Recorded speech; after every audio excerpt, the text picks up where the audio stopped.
Joining us now is Dr. Gary Branfman. Doctor, thank you so much for being with us today. Pleasure. Appreciate your time. So we're going to jump right into it. Anti-Semitism, how do you define it, and how is it impacting our nation today? What's interesting is the definition of anti-Semitism recently has become an official definition by the International Holocaust Remembrance Alliance. And basically it says that anything that's specifically targeting a Jewish person because he's Jewish, his culture, his history, is anti-Semitism. It also extends it to targeting the state of Israel specifically because it's a Jewish state. Now, it doesn't mean you can't criticize Israel. It means you can't put Israel on a different playing field. You can't accuse Israel of civil rights violations and let Iran and China and Russia kind of slide. And that's the other aspect of it, that we have a homeland.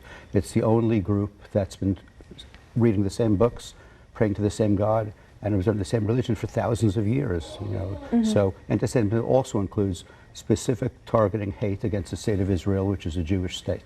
So in a recent study in 2019 by the FBI, it's showing that hate crimes against the Jewish population just keep going up. Why do you think this is happening, and have you yourself experienced anything like this? Well, throughout my lifetime, I've experienced this many times, including in Victoria, Texas. Our synagogue was vandalized with spray paint. I'm so sorry to hear that. With swastikas and other things I wouldn't say live on the air regarding Jews. My daughter in grade school was told by a boy on the bus that Hebrews sit in the back of the bus.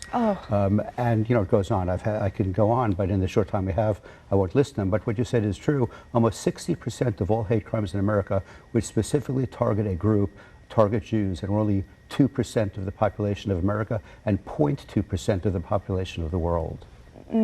So something we were talking about earlier is that this is actually Jewish Heritage Month.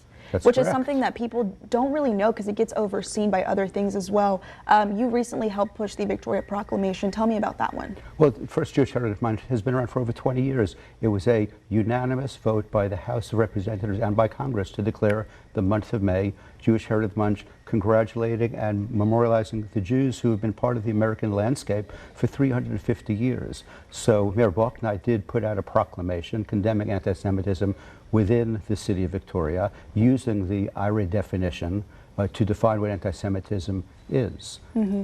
So what do you hope this proclamation achieves? Well, I hope that first and foremost that it achieves knowledge that people are aware of. It used to be a long time ago where pretty much the predominance of hate crimes against Jews were by white supremacists. That's not the case anymore. There's white supremacists, there's alt-left, there's a whole new group of these black Hebrew Israelites who it just made me understand that they're not only anti-Semitic, they're not smart. They were saying that Hitler should have killed all of us, and Hitler was a great man, and Nazis were good.